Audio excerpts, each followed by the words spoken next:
Great to see you. And they're from Surrey, from just about everywhere else on Earth. We have the very well-travelled and the unique Yoko Ono, ladies and gentlemen. Yoko Ono. How lovely to have you, Yoko. Great to see you. Yoko, of course, you know, I'm a big fan of your music, I'm a big fan of your art as well, and all of your kind of performance pieces. I wonder, have you had a look at the latest official portrait of Her Majesty the Queen? I don't know if you've seen that yet. That's the new official portrait. Yoko, do you have an opinion on that? Well, it's beautiful. It's a beautiful picture. I'm not sure if it's the Queen or actually Michael Ball. That's my problem. I haven't seen anyone look that disappointed since the front row of the Spice Girls musical. Welcome back. Thank you very much. Let's bring out our next guest this evening. There are very few people who everyone on the planet has heard of. You just have to say their name and people know who they are. Well, we're lucky enough to have one of those individuals here this evening. It is, of course, the fabulous Yoko Ono.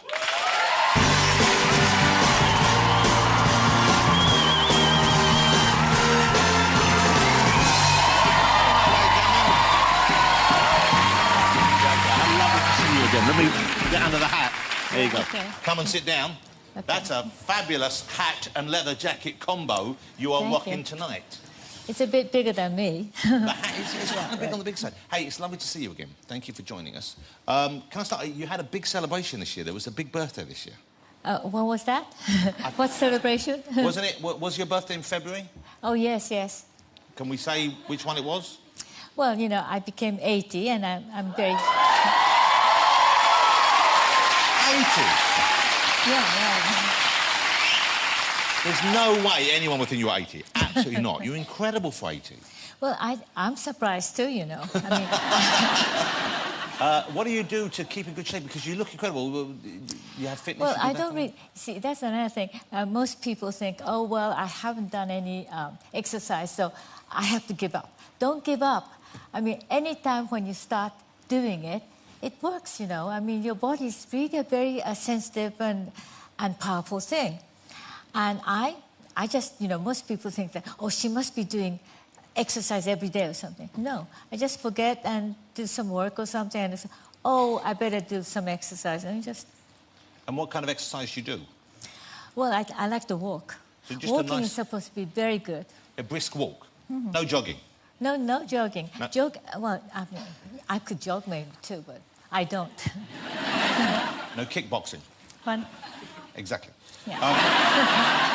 OK.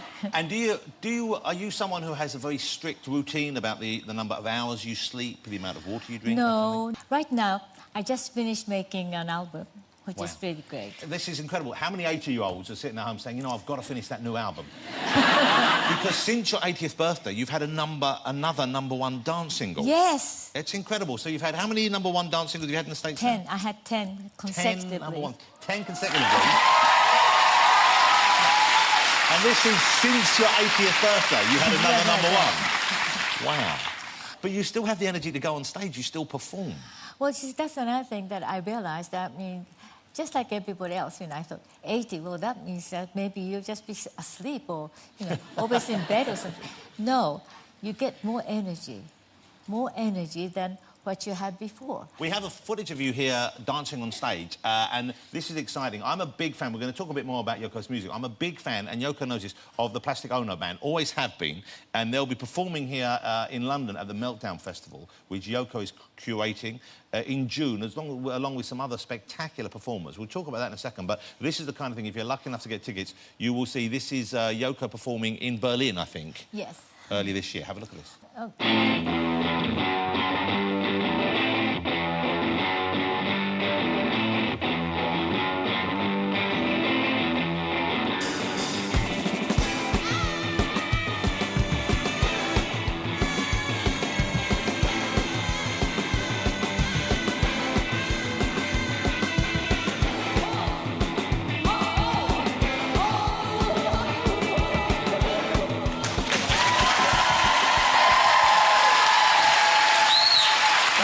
That's not your standard 80-year-old.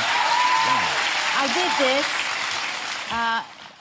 what is it, February 17th, the day before my birthday, day before my 80th birthday. Incredible. And so you're before, and you love to dance on stage. Well, Obviously, when I hear music, my body starts to, yeah, you know. it's pretty good.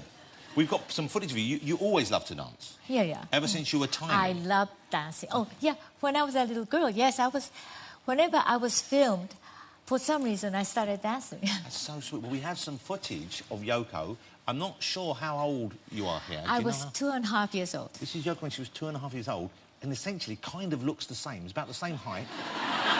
Dancing. Look at this. And that's my daddy.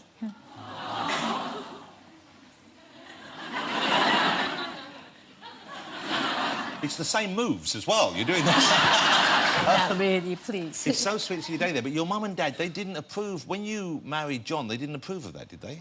I felt that they wanted me to become a very good classical musician. And instead of that, I married them to a rock family, you know, rock and roll. Yeah, yeah. And so it was the whole rock and roll, the kind of anti-establishment. Yeah, exactly. It's a little bit prejudice towards rock and roll, I suppose. Yeah. Let me ask you a question. This is, and I hope this isn't too personal, but you still live in the Dakota Building in New York? Yes, I am. And that's the building, of course, where John was murdered outside. You were with him when he was shot. Yes, but, you know, it was our home. That was the only home we had. And that's the only home I had with John. I'm not going to leave it. One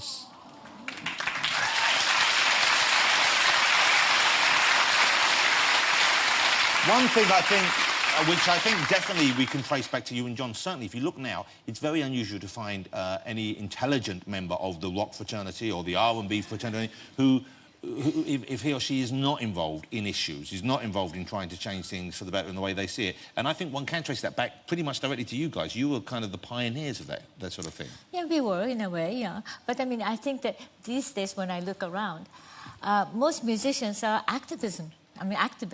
And it's really great. I mean, it's just getting to be like the whole world is becoming activists. And that's how we're going to make it. Do you think John would have approved? Do you think he would have been heartened? Well, I think he's having a big smile now. Yes. That's so sweet. I know you're very active on Twitter, and this is an interesting thing because there aren't that many octogenarians on Twitter that I'm aware of. You seem to embrace new technology. You're not one of these people who is frightened. You seem to adopt and adapt pretty quickly. Well, you see with Meltdown, too, I'm inviting people who are very sort of I wouldn't say avant-garde, but very new music and also new ideas. Yeah. You know, all the sort of heavy women artists, but also men who are sort of new age men. So like Iggy Pop, for example. Iggy Pop, Boy George, you know. It's all the people who understand about women as well. And Patti Smith is on the bill as well. Patti Smith is there, yeah. Incredible voices and incredible. Yeah.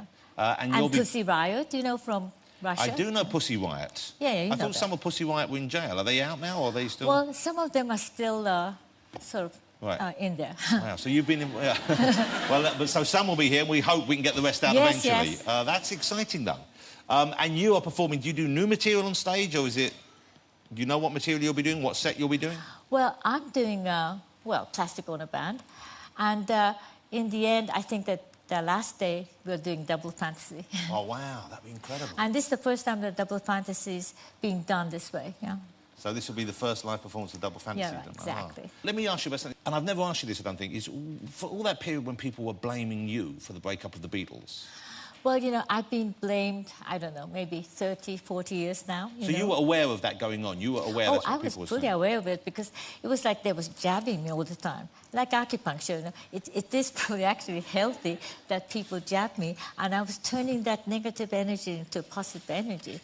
And that's why I think that one of the reasons that I'm healthy now is because we're healthy. Well, sort of healthy is because I went through all that. And thank you very much. So the negativity, you could turn that into a positive in some way.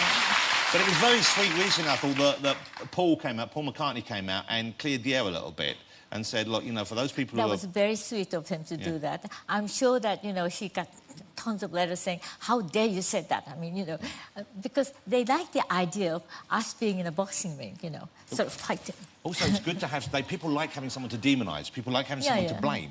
You know, and you were the easy target, I guess. Well, you know, we know each other for such a long time, and he's a very sensitive and intelligent guy, so, of course, you know, he understands what was going on, Yeah. that it wasn't going on. Yeah. What's your favourite song that you've written? Well, I like all my songs. So what am I going to do?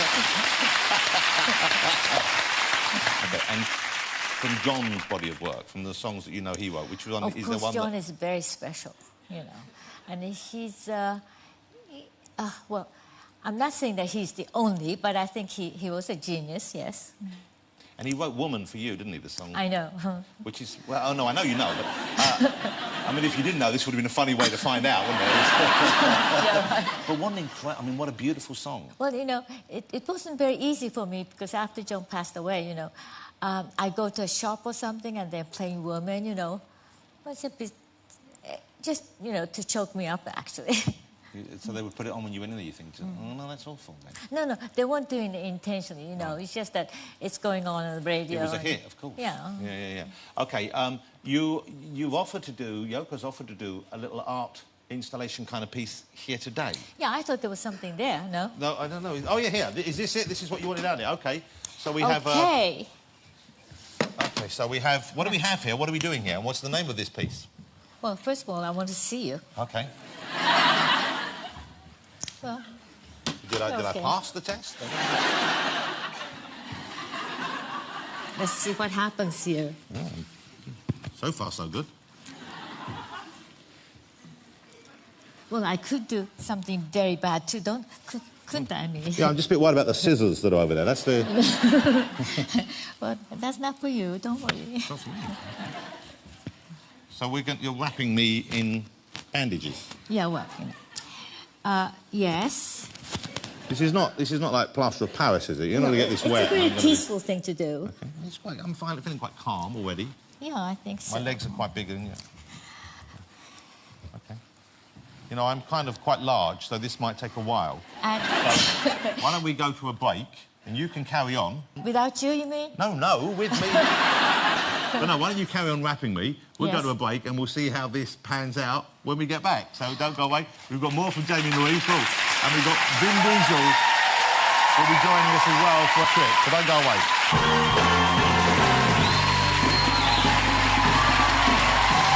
Well, welcome back.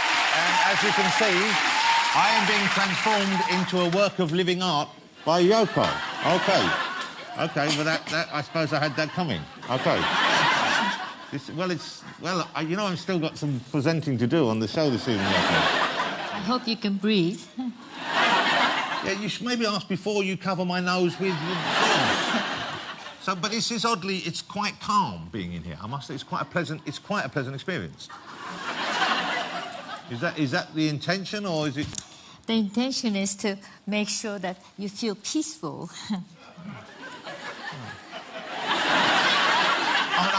I have felt more peaceful at other times in my life, but maybe doing this in front of an audience. Maybe if this was being done in private, we might feel more.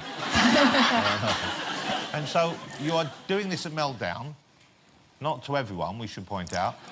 And there's a silent disco going on as well, is that right? Yes. But, you know, Meltdown is for everybody in a way, because we have one night that's for guys to complain about themselves. And also, there's a night for women to complain, of course, you know. And we all have nights that we can... What? Excuse me. I'm so calm that I momentarily... Well, I think it's great that you're also the man of new age. You know what? This must be odd for you to be having a conversation with me looking like this, isn't it? I mean, you're taking this in your stride. Not really. But... I mean, you know, I'm like a nurse, you know. I'm used to people with bandages. OK. On a mental level. Now I can see again, but you don't mind me seeing again? No, I don't mind. OK, good. Would you like to sit down again? Yeah, okay. Do you think I should sit No, down? sit down again. I'm going to stay bandaged. Vin, have you ever been bandaged up by a woman? No, I've never been bandaged. Where are you going? I was going to sit over here. I was going to let her sit over there. What do you mean you're going to sit over here? What's going on? I thought maybe I'd sit at that little... Don't you even make a move for those scissors. OK. I'm going to stay this for a little while. I like it. We're going to have an illusion, ladies and gentlemen, to end the show. Will you first, though, and I know Yoko's going to join you, but join me, just say thank you, will you, for being here this evening to the fabulous Yoko Ono, ladies and gentlemen.